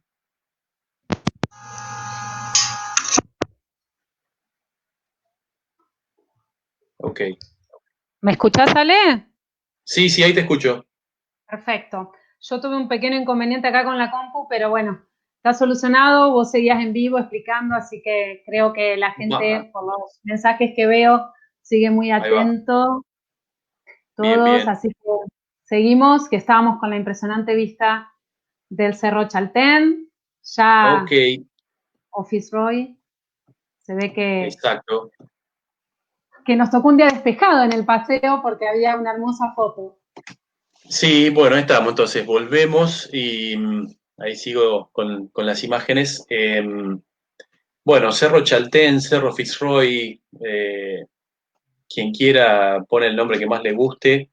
Eh, el responsable justamente del nombre más internacional, podríamos decir, es Francisco Moreno, que se ve que tuvo no sé si bueno, por un lado la gentileza, además el compromiso moral, ético de nombrar algo emblemático, algo, no sé, importante, algún accidente geográfico importante con el nombre de Fitzroy, no solamente en honor al capitán inglés, que habíamos dicho que había estado recorriendo la Patagonia, sino asimismo porque le habían gente allegada, digamos, ¿no? Cercana a Fitzroy, le habían prestado, le habían dado mapas y cartografía de la expedición justamente, y con la condición de que bueno, si venía algo lindo, un bonito o lo que sea, dejándolo a su criterio, le den el nombre justamente en honor, en homenaje al capitán inglés. Así que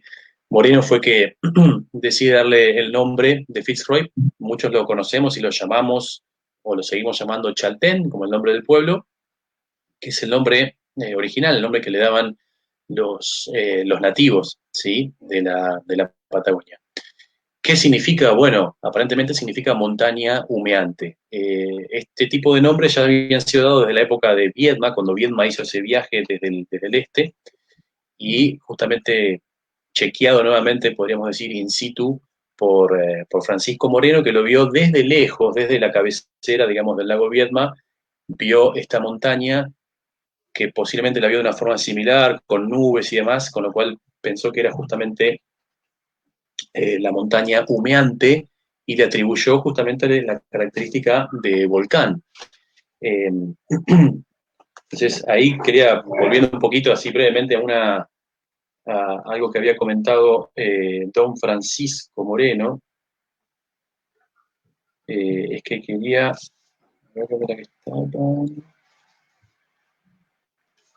Acá dice, los tehuelches me han mencionado varias veces y con terror supersticioso esta montaña humeante. Es el Chaltén, que vomita humo y cenizas y que hace temblar la tierra. Sirve de morada a infinidad de poderosos espíritus que agitan las entrañas del cerro y que son los mismos que hacen tronar el témpano que se desmorona en el lago. O sea, estaba también bastante cargado para la mitología tehuelche de un peso importante, ¿no? Según su mitología, ahí mismo fue albergado el Al, ¿no? Que fue, digamos, el primer hombre de los tehuelches. Así que después es interesante también lo que dice justamente después, ¿no? Espera que lo encuentro por acá.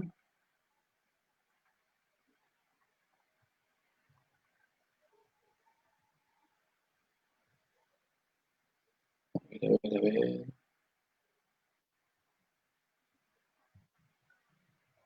Bueno, mientras buscas la cita que querés leer, pongo en pantalla, vos habías hablado algo de la basura y de no alimentar a la fauna. Y bueno, Flavia Raffo recuerda algo que ha pasado con esto de la cuarentena, que dice que una de las pocas ventajas que otorgó la cuarentena es que muchos animales acostumbrados a que la gente los alimentara retomaron hoy sus dietas habituales, zorros, caranchos, chimangos, comecebos, ratones. Aprovechemos este reinicio para que la gente no vuelva a mal alimentar a la fauna silvestre ni a crear malos hábitos. Así que me parece que está buenísimo el comentario de Flavia. Cuando podamos volver a visitar estos parques nacionales, siempre recordar no alimentar a la fauna. Perfecto, sí, excelente. Bueno, ahí encontré otro párrafo que estaba muy bueno, me pareció interesante, que decía Moreno, dice, grandioso espectáculo debe presenciar el salvaje al pie del Chaltén, cuando en la noche del fuego brota del centro del agua congelada en las altas montañas e ilumina como gigantes faros con sus rojizos resplandores las blancas nieves de los Andes y las azules aguas del lago, mientras la densa columna de negro humo oculta las brillantes estrellas del sur. O sea, él lo estaba imaginando como un volcán, ¿no? Evidentemente. Entonces se imaginó esa imagen así de un volcán en plena erupción, ¿no? Derritiendo nieve y demás. Pero bueno, un poquito de imaginación del Moreno viéndolo a la distancia y como diríamos actualmente, podríamos decir que flasheó cualquiera, ¿no? Así hablando en criollo. Se la flasheó completa ahí, Francisco Moreno. Pero bueno, está permitido, ¿no? Porque uno podría imaginarse cualquier cosa con esas montañas que tenemos acá en la imagen que son realmente impresionantes, ¿no? Entonces, recorrer, acercarse y ver esta zona, cuando uno viene por la ruta y ve esto sale desde las entrañas de la tierra, es una cosa maravillosa. Esta montaña fue escalada por primera vez en una ola, digamos, de exploradores que empezaron a venir de a poquito por la década del 50, por Lionel Terray, un francés, y Claudio Magnone. Y Lionel Terray dijo que era la más espectacular convulsión geológica que la Tierra haya proyectado hacia el cielo, dijo él. Y la verdad que es como que coincido plenamente, ¿no? Es espectacular todo eso, imágenes del Chaltén, uno puede ver miles y miles y están todas fantásticas y combinadas con flores, como decíamos hace un rato, en distintos momentos del año, en este caso la lengua de fuego, en el primer cañadón que uno puede como está accediendo al Chaltén, un poquito antes hay un cañadón que tiene justamente el río de las Vueltas ahí debajo y unas imágenes fabulosas del Chaltén, ¿no? Y a medida que uno se va acercando, otra flor acá, la paramela, en este caso con sus flores amarillas y el río de las Vueltas ahí serpenteante eh, hacia el Chaltén y toda la cordillera, bueno, en este caso limpia, impecable, con todos los cerros en su esplendor ahí, con ese color es real. Yo le quiero contar eso a la gente porque a veces la imagen uno la ve y dice, no, esto está trucado, le pusieron mucha saturación. Es más, yo les digo que en realidad a veces hay que desaturar, hay que bajarle la saturación porque es extremadamente naranja en el amanecer. Yo invito a todos a que en algún momento, si tienen la posibilidad, uno siempre es medio remolón y le cuesta, ¿no? Pero ver un amanecer acá es una cosa impagable. O sea, un día que te levantes más temprano para ir a ver esto, no tiene precio. Sí, es verdad. Es increíble. Vale la pena levantarse temprano. Sí. Bueno, no siempre pasa, a veces está todo nublado, estas son las veces que sale bien. Sí. Estas son las veces que sale bien. No voy a entrar mucho en los senderos porque va a haber una charla próximamente con alguien del Chaltén que va a hablar de esto, pero sí. Este es el pueblito, ¿sí? De Chaltén, cerca de 2.000 habitantes aproximadamente. La están pasando genial ahora en una cuarentena comunitaria y están con nevadas y haciendo esquí de travesía por todos lados, está espectacular. Pero bueno, ven que hay una red de senderos bastante amplia, de las más tradicionales. Una muy cortita para hacer es donde está más o menos, acá donde estoy marcando, que es el mirador de los Cóndores, desde el cual se tiene una panorámica completa. Esto sigue al lomo del Pliegue Tumbado, que es una caminata bastante larga, cerca de 4 horas o un poco más, una vista alucinante. La senda del Torre con el mirador del Torre, más o menos a 1 hora de caminata, o 3 horas más o menos hasta la Laguna Torre,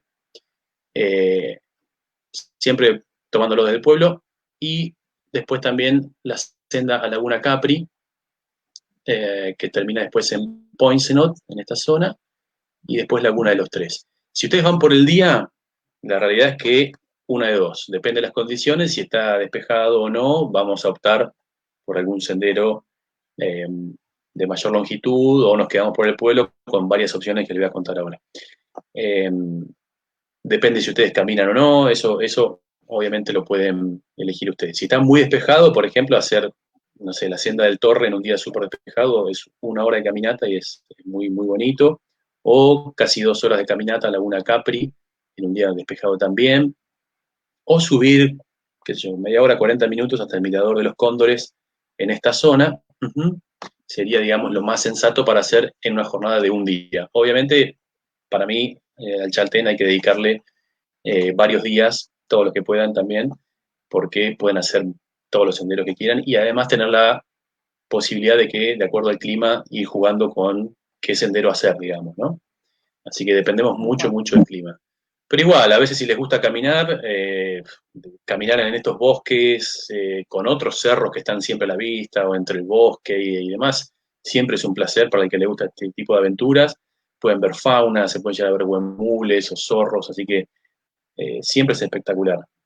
Prepararse bien, la mochilita, llevarse agua, se puede tomar agua y tomar agua de los senderos también en algunos arroyitos y demás, o cascadas. Planificar bien el horario de salida, de regreso, si pueden tener una linterna a mano por las dudas, mejor. Puede pasar que se les haga larga la vuelta, el regreso, varias capas de ropa, varias comiditas para ir durante todo el día metiéndole un poco de nafta al cuerpo. Y bueno, eso sería más o menos como para ir metiéndonos en Chaltén. Esta es una panorámica desde el Mirador de los Cóndores, así que la panorámica de ahí es espectacular, es muy, muy sencilla de hacer, son 30, 40 minutos de ascenso hasta un punto donde se domina toda la cordillera y también el pueblo más hacia abajo. Así que es una muy buena opción para una caminata corta. O que si uno va para quedarse varios días y está bueno, ese día que llegó y ya quiere ir ablandando las piernas, puede hacer ese senderito, digamos, ¿no? En ese día. Claro, para ir entrando en calor, digamos. Entrada exactamente. Después, obviamente, ¿no? Si vamos a cada valle, vamos a tener vistas cada vez más próximas de cada uno de los cerros, ¿no? Si uno va hacia el Valle del Torre, obviamente se va a ir acercando cada vez más hacia el Cerro Torre. El Torre es muy, muy bonito, es una aguja realmente increíble, y todas las vecinas que están ahí alrededor, ¿no? La Eger y la Stanjar y todas esas son realmente increíbles, y esto es uno de los cerros, hablábamos hace un rato de Terray, llegando por primera vez al Fitzroy, a la cumbre. Este cerro, el Torre, demoró bastantes años más hasta que fue conquistado finalmente. Hubo unos primeros intentos en la década de 50 por Maestri, Cesare Maestri con Tony Eger, que bueno, teóricamente habían llegado a la cumbre y en el descenso Eger se muere, hubo una luz y muere Eger y Maestri dijo que habían llegado a la cumbre, pero las fotografías para probarlo no estaban porque se fueron con Tony. Así que nunca se probó. Volvió unas décadas después, volvieron en el 70 y hizo una ruta que se llama la ruta del compresor, que, les voy a mostrar una foto que sigue acá. Es una foto que saqué de internet de Claudio Suter, espectacular. ¿Por qué? Porque acá muestra unos escaladores y acá el compresor. Este círculo de arriba es el compresor. ¿Qué es este compresor? Bueno, un artefacto, digamos, que llevó Maestri para ir taladrando la roca y ir poniendo anclajes para ir subiendo, y aquí quedó como evidencia al menos hasta donde llegó, ¿no? No llegó, aparentemente dice que llegó hasta acá, pero bueno, es muy controversial todo lo que se sucede con la historia del ascenso del Cerro Torre, sobre todo con Maestri y con la ruta del compresor. Y después en la década del 70, el 74, perdón, por la cara oeste, o sea, por detrás de ese hongo de hielo, otros italianos, Casimiro Ferrari, son los que consiguen llegar ya con pruebas y sin ningún tipo de objeción a la cumbre final, ¿no? Del Torre al hongo de hielo acá arriba, ¿no? Así que bueno, es uno de los cerros más emblemáticos del mundo justamente para la escalada, ¿no? Y ahí está el compresor colgando todavía en las alturas del Cerro Torre. Así que bueno, el Cerro Solo es un cerro también muy, muy, muy bonito. A veces está todo tapado, todo cubierto, y el único que está ahí imponiéndose es el Cerro Solo. Y siempre pienso y digo que si no se ve el Cerro Solo, bueno, mejor date media vuelta o anda al bar directamente o a una pizzería, porque el clima no va a estar bueno para andar caminando. Sí, sí, sí, tal cual. Si no se ve el Cerro Solo, encarar para otro lado.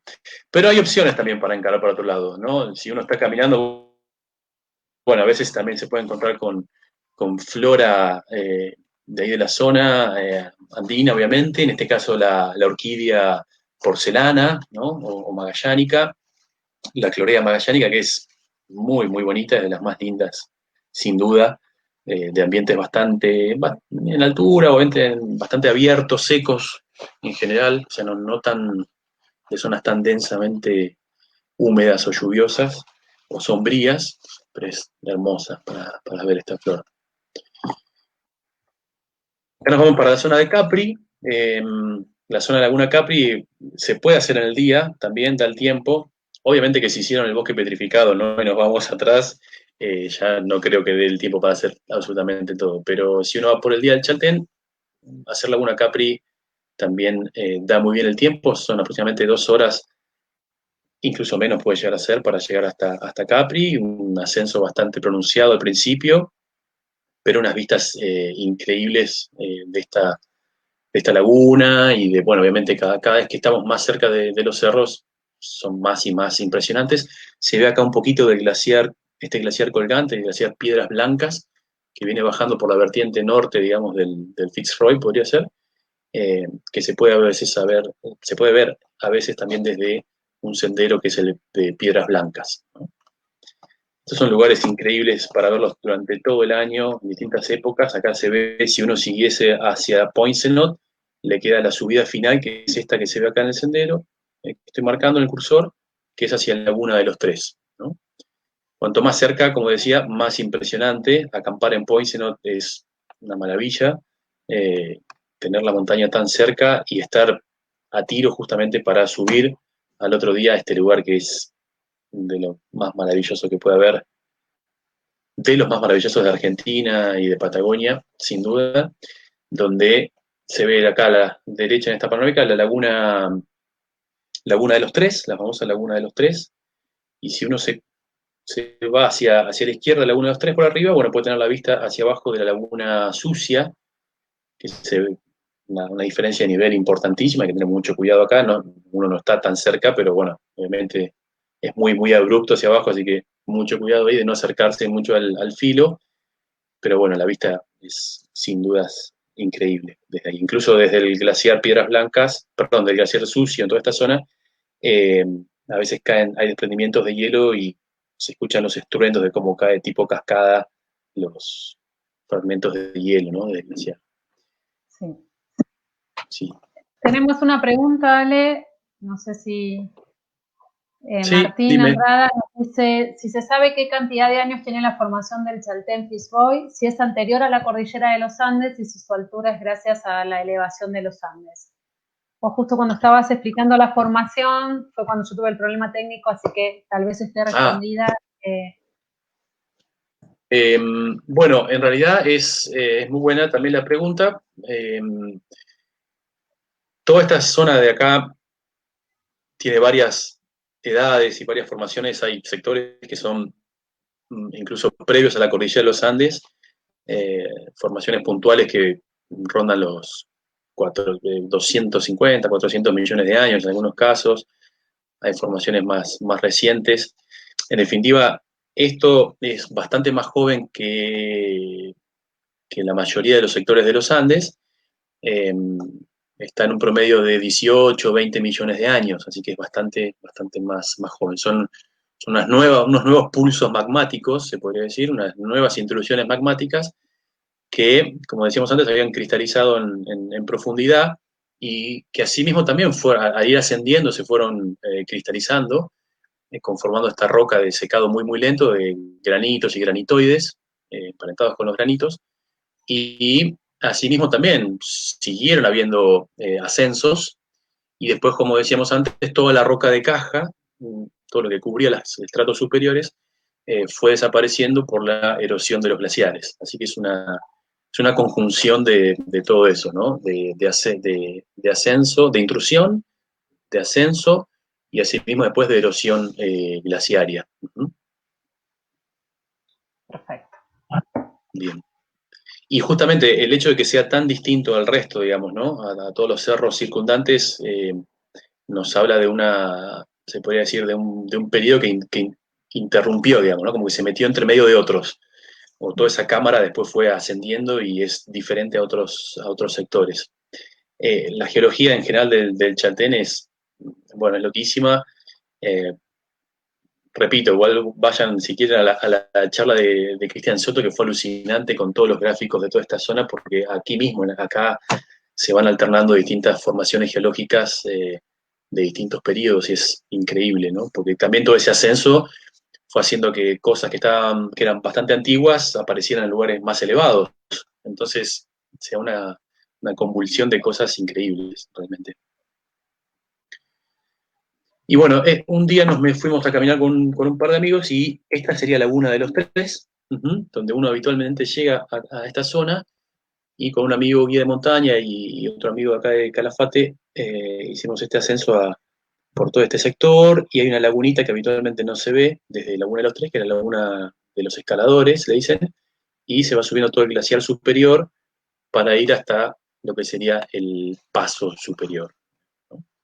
O sea que si uno quisiera hacer cosas un poquito más complejas, en este caso se recomienda obviamente ir con un guía de montaña porque ya los riesgos son mayores y tiene que haber un conocimiento técnico ya elevado, digamos, ¿no? Que en este caso era con un amigo de allá. Así que hay muchísimas opciones, ¿no? Esto, lo que estaba interesante también de esta imagen es que acá atrás se ve laguna madre e hija, ¿no? Las dos lagunitas que unen los dos valles, digamos, del Torre y del Fitzroy. Esta es Laguna Capri, en esta zona. Y al fondo, en el valle, el glaciar Viedma. Y también está bueno por ese lado. Y bueno, hay un lugar que está muy, muy cerquita, a 2 kilómetros nomás del pueblo, que se puede ir caminando o en vehículo también. Es el famoso Chorrillo del Salto, o el Salto del Chorrillo, que es esta cascada muy, muy bonita, de 20, 30 metros de altura aproximadamente. Es, bueno, una opción también para días que está bastante nublado, por ejemplo, porque obviamente no necesitamos que esté muy despejado para ir a este sitio. O para hacer una caminata muy tranquila, porque no hay grandes desniveles, 2-3 kilómetros desde el pueblo, bastante plano, podríamos decirlo, y si uno va con auto son nada más que 500 metros del estacionamiento. Así que es súper, súper sencilla. Todo el mundo va ahí, se acerca para tomar unos mates y mirar este salto que es hermoso. Ahora está bastante congelado, todos los paredones de alrededor. He visto fotos últimamente que está congelado, a veces se hace completamente, pero igual internamente dentro del hielo el agua sigue fluyendo. Pero bueno, es un lugar también muy, muy bonito. Hace poco hubo un día que pasó un huemul caminando por acá. Yo estaba con unos pasajeros y estábamos haciendo fotos y cuando llegamos ahí nos dijeron que había pasado un huemul y literalmente nos queríamos matar. Sí. Porque pasó caminando justo entre medio del chorrillo. Fue una cosa increíble. Así que bueno, algunos tienen más suerte que otros. Es una zona donde sale a ver avistaje de huemules. Sí, es una zona, por suerte que en la zona del Chaltén está la población más sana, podríamos decir, de huemules, así que más sana y en mejor estado y con más número, así que es una suerte, digamos, ¿no?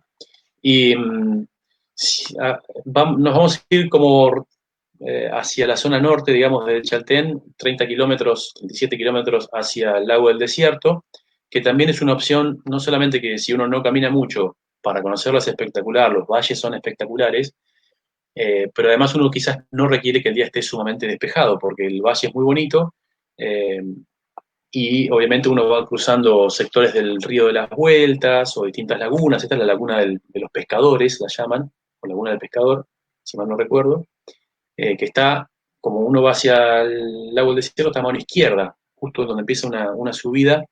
Ahí está esta lagunita que es maravillosa. En días de poco viento se hacen unos reflejos espectaculares, y si es en otoño, más todavía.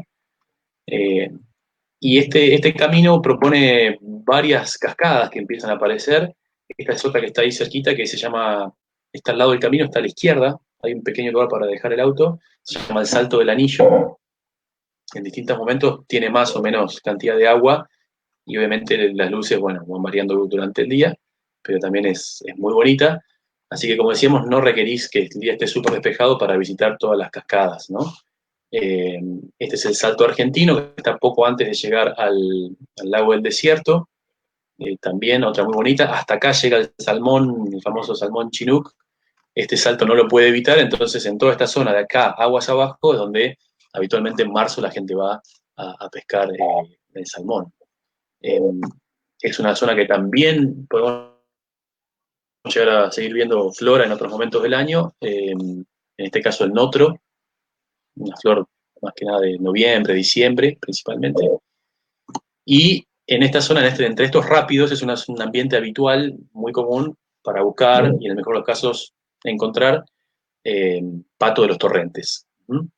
Una especie, la especie que tenemos acá es netamente del área patagónica, de la zona andina, en esta zona de ríos, ¿no? y de saltos. Y bueno, acá un día tuve la suerte, un día nada más, de tantas veces que fui, un día tuve la suerte de ver esta familia feliz en esta zona. Al poco tiempo fui de vuelta y había uno menos de los pichoncitos. Esta especie, el pato de los torrentes, obviamente está adaptada justamente ya por su forma también, y por su pico, justamente a estar entre este tipo de ambientes y meter el pico, que es, se podría decir, bastante flexible en cierta forma, para meterlo entre las grietas de las rocas, buscando larvas de insectos acuáticos. O sea, todo lo que viene, a veces ellos se sumergen y buscan entre las grietas, o a veces mismo en el agua vienen larvas, o algunos invertebrados de los cuales se alimentan, ¿no? Otro personaje típico también de los bosques, sobre todo en esa zona, el carpintero gigante o carpintero magallánico, en este caso un macho. Y bueno, quien puede tener la suerte también de ver este ave es realmente fabuloso.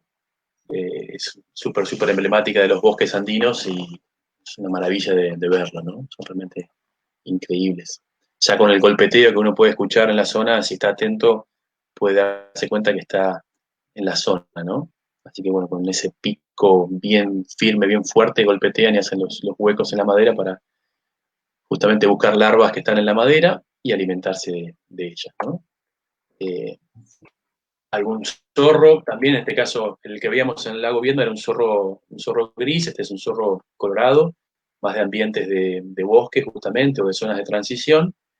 Es otra de las formas que puede llegar a verse también en esta zona. Y si uno llega finalmente al lago del desierto, existe la posibilidad incluso de tomar una embarcación, una lanchita, que te trae hasta la margen norte del lago del desierto. Y ven que el día no estaba sumamente despejado. Acá se vería, teóricamente, acá estaría el Chaltén, el Fitzroy. Entonces, incluso por más que no esté sumamente despejado, es bellísimo, ¿no? Y obviamente para los argentinos es un lugar muy emblemático por nuestra historia y por lo que hace a la soberanía también, ¿no? de Argentina, el lago del desierto. Exactamente. Así. Y después, bueno, ya de regreso, no nos queda más que volver, porque ya hace de noche, está oscureciendo. Así que si se quedan a dormir en Chaltén, muchas recomendaciones de lugares para ir a tomar, a comer algo y demás. Muchos restaurancitos espectaculares para comer algo. Y Si no, se vuelven para Calafate, que ahora estamos en noches de luna, así que Hermosa luna. ahí Justamente quedamos con la alguien plantita de preguntaba Calafate. igual, cuántos días se sugiere o en qué época del año. No sé si querés comentar un poquito. Eh, sí, digamos, ahí vuelvo, hola, nuevamente, Sí, ay, no me veía. En realidad se puede ir prácticamente todo el año. Obviamente en invierno los días son muchísimo más cortos, hay mucho más riesgo en algunos senderos porque puede haber nieve o hielo, entonces se complica para llegar a algunos lugares. Sumamente pintoresco ver algunos de estos paisajes también con nieve. Otoño es una época alucinante, primavera, vieron que también hay flores bellísimas para ver. Verano los días son larguísimos, así que uno puede tomárselo con más calma y caminar durante todo el día y tenés luz hasta las 10, 11 pm aproximadamente. Así que la verdad que se puede visitar todo el año. Depende cuándo uno tenga el momento para hacerlo, siempre va a encontrar algo para hacer. Depende de cada uno si le gusta el frío o no, a ver, si le gusta o no tanto el frío y demás. Una época que hay muchísima gente, que yo en líneas generales trataría de evitarla, ¿no? Por una cuestión de disponibilidad de cabañas y demás, ¿no? Y de encontrarse muchísima gente en los senderos, sería quizás pleno enero. Pero bueno, hay gente que tiene las vacaciones en pleno enero y va a ir en enero y va a estar fantástico igual. Pero va a ser un poco más difícil conseguir quizás alojamiento, hay más gente en los restaurantes, pero bueno, el clima suele estar mejor. Igual el clima nunca es garantía en la Patagonia. En verano a veces uno va y también hace frío y te pueden tocar nevadas que baja mucho la temperatura. Eh, Así que queda abierto para cualquier época del año cuando puedan y cuando después se permita nuevamente, ¿no? Poder regresar, ¿no? A los sí, paseos. exactamente. Bueno, creo igual que con el recorrido que nos has hecho hoy, más de uno le dieron ganas de venir. Sí, por primera Ojalá, vez, por sí. repetir. Así que realmente los comentarios son todos de felicitaciones por las fotos que nos has mostrado, que han sido todas bellísimas, por, bueno, nos has inspirado y nos has dado ganas de ir en cuanto se pueda a hacer esa ruta y llegar al Chaltén. Qué Eh, bueno. Después, tranquilo, por ahí podrás leer los comentarios. Creo que las preguntas las hemos respondido casi todas, si no fuimos nosotros, alguno fue respondiendo igual de la gente que está siguiendo las charlas. Y bueno, vamos a aprovechar para recordarles igual que la próxima charla va a ser justamente de los senderos, el más específico del área del Chaltén, si bien Ale nos dio un pantallazo, eh, ahí voy a leerles el día, el 13 de julio con Manuel nos vamos a ir de nuevo al Chaltén para recorrer todos los senderos. Y luego ya siguen las charlas más apuntadas a la zona de Calafate y la zona de Glaciar Perito Moreno. El 14 de julio vamos a estar conociendo Calafate y sus alrededores, el 16 de julio la historia de Calafate, con el 14 con Mariano, Calafate y sus alrededores, el 16 con Yanira y Marcelo, la historia de Calafate, luego vamos a conocer otra parte del Parque Nacional Los Glaciares, así que tienen que seguir atentos a este ciclo recorriendo Santa Cruz con la Asociación de Guías de la provincia. Como dijo Alejandro, hay varias charlas que ya se han hecho y que las pueden volver a ver. Recuerden que en el Facebook todas las charlas quedan grabadas, en el Facebook de Isaac. También tenemos una página, un canal de YouTube donde pueden suscribirse. Eso está un poquito más lento, se va a ir actualizando de a poco, pero alguna de las charlas que él mencionó, como la de Claudia Guerrido de Flora, se pueden ver. Y en el Facebook de Aguisac, todas las que también él ha mencionado durante este recorrido, la de geología, la de paleontología. Así que es un buen momento para, si quieren interiorizarse más, buscarlas en nuestro Facebook y mirarlas. No sé, Ale, si querés agregar algo más. No, bueno, quería agregar algo más. Bueno, agradecerte por estar ahí del lado del panel haciendo un poco de operadora, que te salió muy bien. Y después, bueno, estoy viendo ahí comentarios de la gente, después veré algunos que habrán quedado más arriba, pero bueno, les agradezco también por haber estado ahí pegados a la pantalla, viajando un rato, y más que nada también reflexionar un poquito sobre como decíamos antes, ¿no? Este momento tan raro que estamos viviendo, que nos tiene ahora a todos más guardados. Y por suerte acá en Calafate tenemos otra realidad, pero igual no hay que descuidarse, Sí. hay que estar muy, muy atentos.